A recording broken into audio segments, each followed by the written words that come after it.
수 있지요. 이 갈라디아서에 갈라디아서에서 그 사도 바울이 이 네 가지 포인트를 말하려고 합니다. 네 가지 포인트. 첫 번째는 복음이 뭐냐 하는 거예요. 복음의 정립이에요. 참 복음을 정립하기 위해서 그는 다른 복음에 대해서 말해요. 다른 복음. 이건 어떻게 보면 진짜를 분별하기 위해서 가짜가 필요한 경우라고 말할 수 있어요. 다른 복음이 등장했기 때문에 참 복음이 무엇인지를 알 수 있게 됩니다. 네? 가짜가 등장을 함으로써 진짜를 구별하는 방법을 알게 됩니다. 다른 복음. 그래서 갈라디아서 1장 6절을 보면은 그리스도의 은혜로 너희를 부르신 이를 이같이 속히 떠나 다른 복음 쫓는 것을 내가 이상히 여기노라. 다른 복음이라는 말이에요. Another gospel.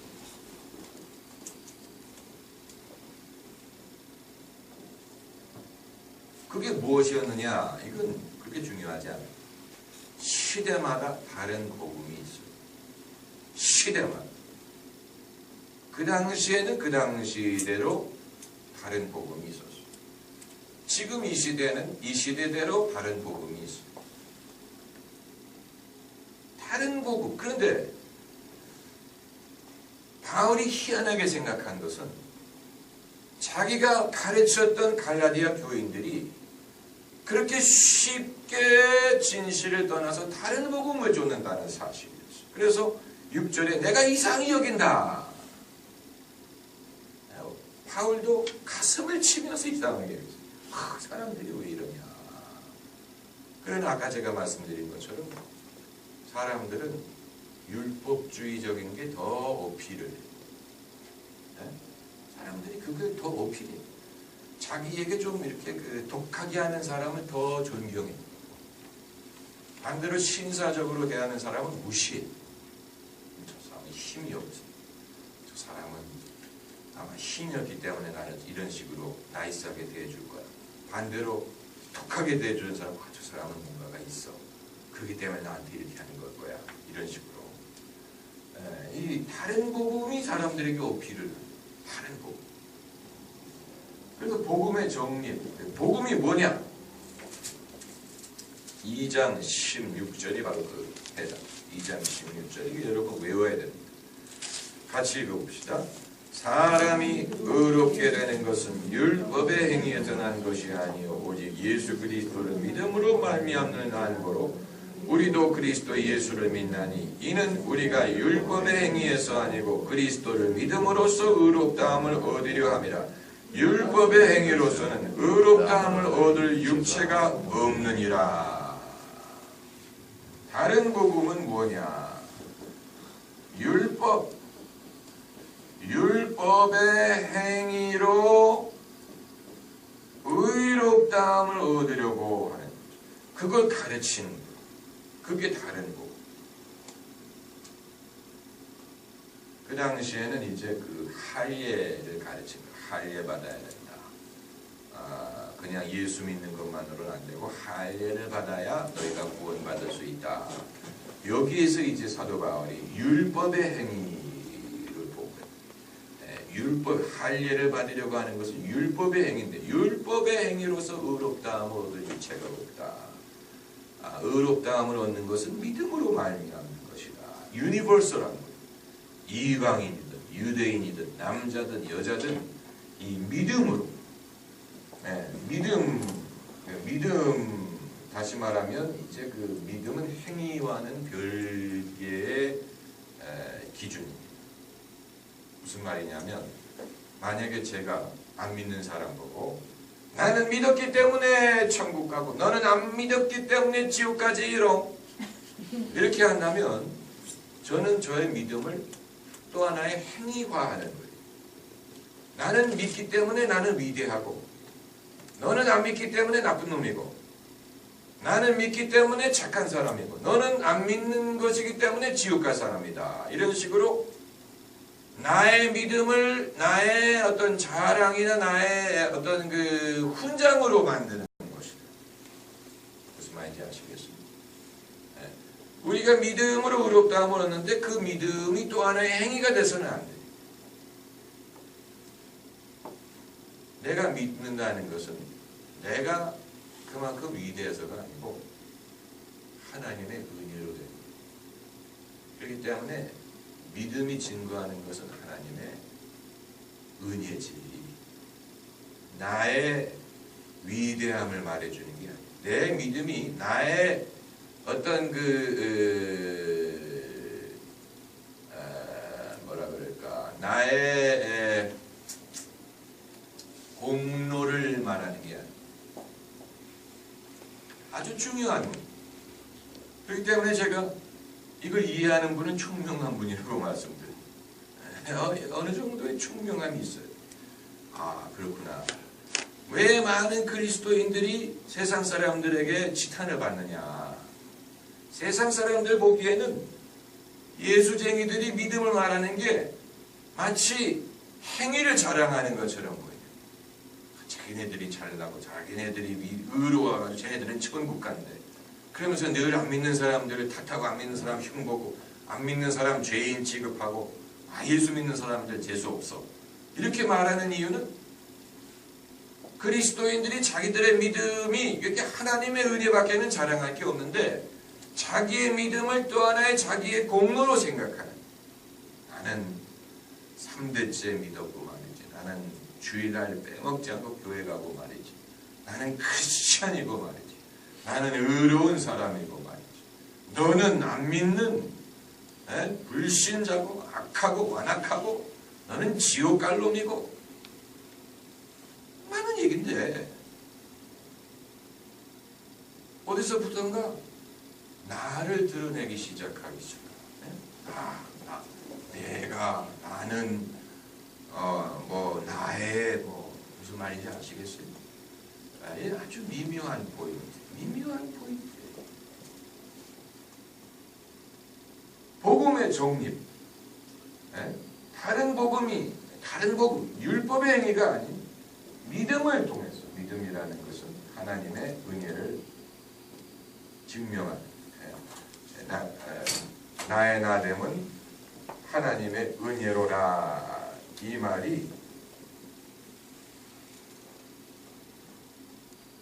나는 이런 사람이야, 그런 뜻이 아니에요. 나는 이런 사람이야, 어쩔래. 하나님도 나를 받아주는데 네가 안 받아주면 어떡할 거야. 나는 그냥 이대로 살 거야. 그런 뜻이 아니에요. 나의 나됨은 하나님의 은혜라는 말이 나는 이대로 살 거고 나는 더 이상 바뀔 수 없고 이게 나야. 그런 뜻으로 우리가 해석하면 안 돼요. 이런 나 같은 사람을 하나님이 받아주셨다라는 뜻이지. 거기는 차이가 있어.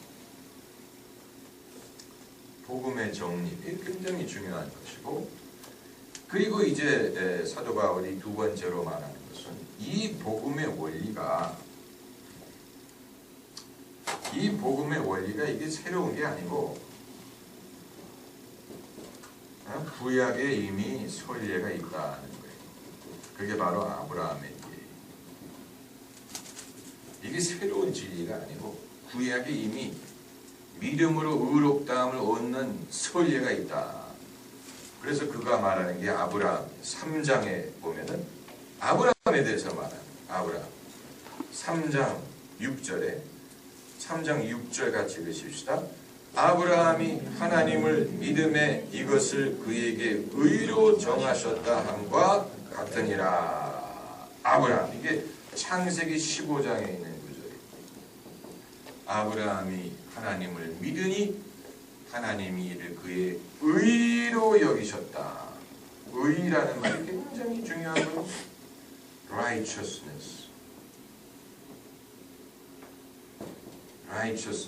의, 이게 굉장히 중요해요. 우리가 천국 갈 수 있는 비결은 의롭다함 얻었기 때문에. 의롭다. 하나님이 우리를 의인으로 여겨주시기 때문에 우리가 천국 갈 수 있다. 하나님은 거룩하신 분이기 때문에 죄인이 하나님 앞에 설 수 없습니다.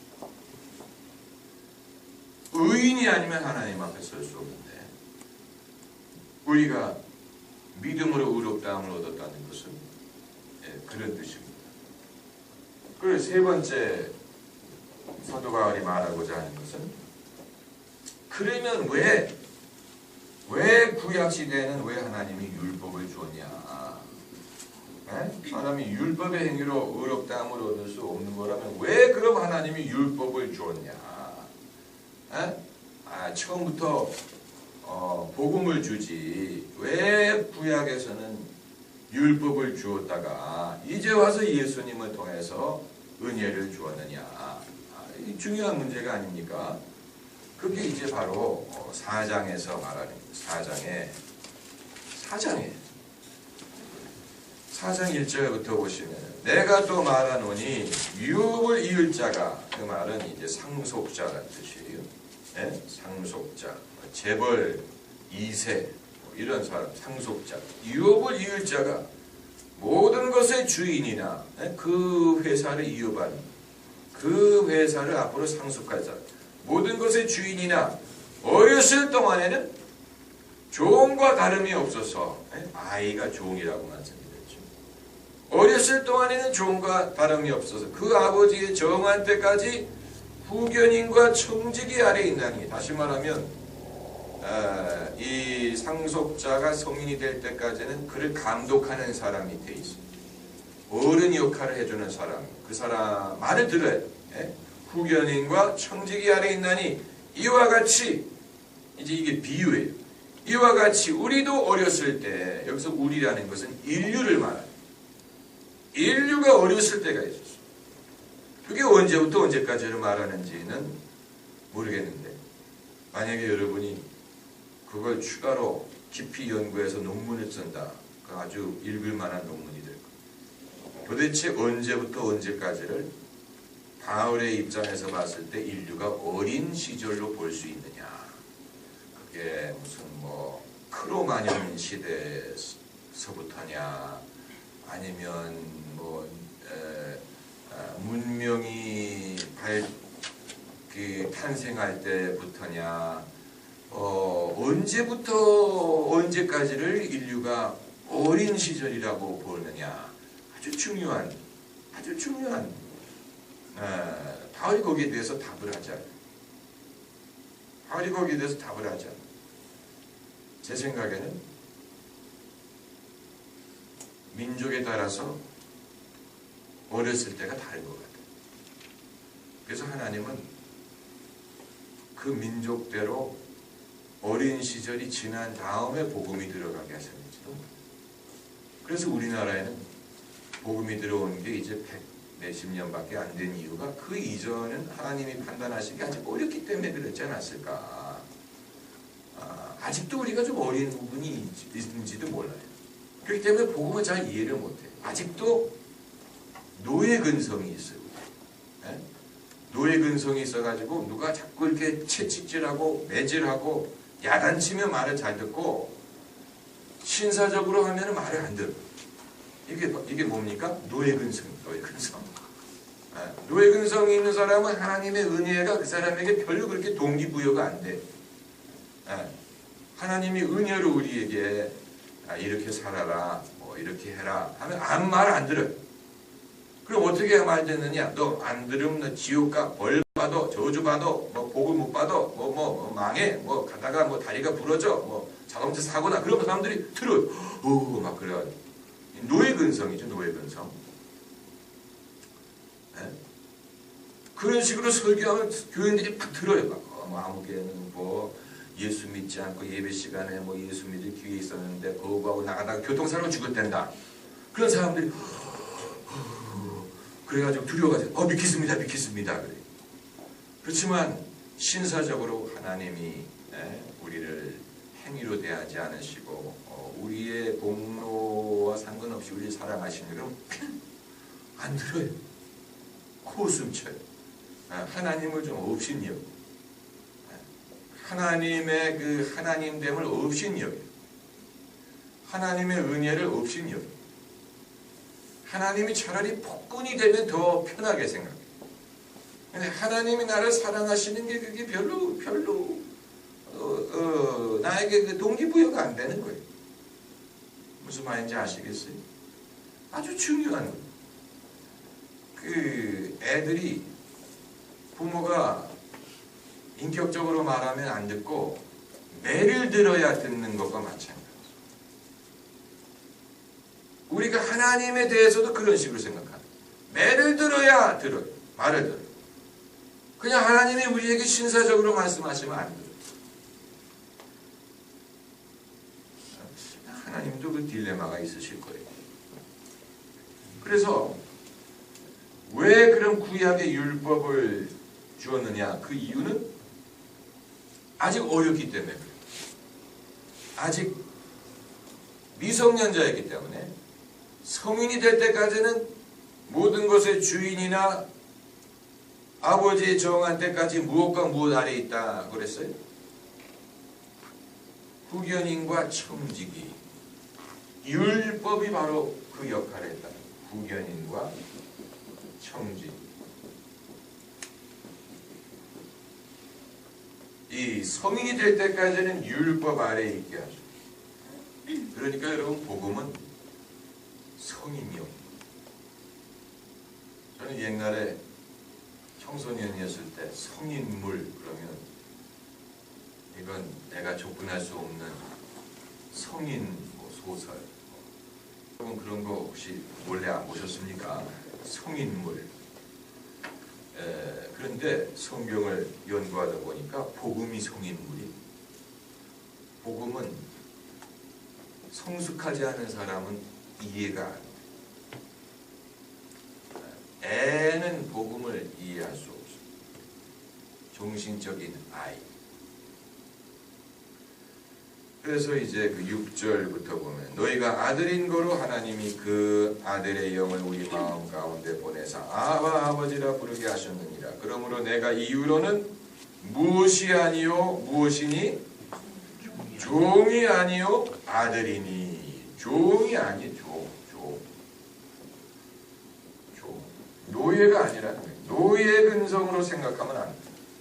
신앙을 노예 근성으로 생각하면 안 돼. 근데 우리가 어느 정도는 다 노예 근성으로 생각을 해요.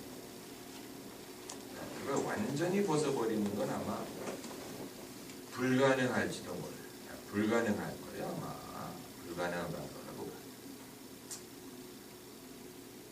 그건 이제 저의 신학적인 고민이죠. 어느 정도는 좀 노예 근성이 있는 게 좋을 수도 있겠다. 완전히 우리가 그 종의 이 생각을 벗어버리게 되면 감당치 못하는 부분도 있을 거예요. 어른이 감당해야 되는 거잖아요. 근데 이제 좀 시간이 늦었지만 하나만 더 마지막으로 네 번째 포인트 사도 바울이 갈라디아서에서 그의 생각의 전개를 여러분이 보셔야 돼요. 생각의 전개, 복음의 정리. 복음이 뭐냐? 다른 복음과 복음을 비교해가면서 복음의 진리를 정립을 했고, 두 번째로 근데 이게 새로운 게 아니다. 구약의 선례가 있다. 그게 아브라함. 세 번째, 그럼 왜 하나님이 구약시대에 율법을 주었느냐? 그것은 인류가 아직 어렸기 때문이다. 어린 동안에 후견과 청지기 안에 있게 했다. 율법이 그 역할을 했다. 그리고 이제 네 번째 포인트는 이건 자연스러운 그 논리의 흐름. 네 번째는 그러면 그리스도인의 윤리가 뭐냐? 왜 우리가 하나님의 말씀대로 살고 왜 성령을 쫓아야 될 필요가 있냐? 행위로 의롭다함을 얻는 게 아니라며. 그럼 이제 와서 행위 없어도 되지 않느냐? 행위에 우리가 구속받을 필요가 뭐가 있느냐? 윤리적인 질문이죠. 그게 이제 5절부터 나와요. 5절 1절 말씀 읽으십시다. 그리스도께서 우리로 자유케 하려고 자유를 주셨으니 그러므로 굳세게 서서 다시는 종의 멍에를 매지 말라. 그리고 이제 16절을 읽읍시다. 16절 내가 이르노니 너희는 성령을 쫓아 행하라. 그리하면 육체 욕심을 이루지 아니하리라. 그걸 읽기 전에 13절을 읽어야 됩니다. 13절 한 번 더 읽어주시다. 형제들아 너희가 자유를 위하여 부르심을 입었으나 그러나 그 자유로 육체의 기회를 삼지 말고 오직 사랑으로 서로 종 노릇하라.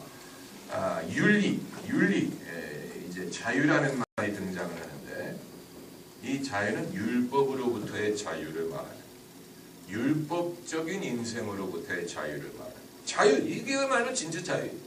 왜냐하면 종이 아니기 때문에. 율법적인 사고방식에 매여 있는 사람은 종이. 거기서 벗어나면 자유인이 돼. 자유. 그런데 이 자유는 육체 욕심을 육체를 위한 도구로 사용하면 안 돼. 내가 이제 자유하기 때문에 내 멋대로 산다. Don't tell me nothing. 나에게 간섭하지 말아라. 나는 내 뜻대로 살겠다. 방탕한 삶. 실제로 그리스도인이 이 방탕의 어떤 그 유혹을 생각하지 않는다면 그 사람은 복음을 아직 이해하지 못한다. 내가 방탕하게 살아도 되겠네. 난 자유하다며. 자유한데 내가 자유를 좀 맛보자. 자유를 좀 만끽해보자. 그런 유혹을 받을 수 있죠. 그런 유혹이 전혀 없다면 그 사람은 자기가 자유하다는 걸 잘 모르는 사람. 근데 그 자유를 육체를 위한 걸로 살지 말고 사랑을 위해서 그 자유를 쓰라. 이건 이제 성인용, 어른만 이해할 수 있는 성숙한 인간만이 이것을 받아들일 수 있어요. 사랑이 자유의 완성이구나. 하나님이 우리를 자유한 존재로 만드신 목적은 우리가 사랑을 실천할 수 있게 하기 위한, 하나님이 인간을 만드신 목적이 여기서 나옵니다. 당신의 형상으로 자유한 존재로 만드셨어요. 그런데 우리는 스스로 이 자유를 버렸어요. 내 자유를 버리고 남의 자유를 빼앗았어요. 종이 되어버렸어요. 종교적으로 종이 되어버렸어요. 예수 안에서만 우리가 다시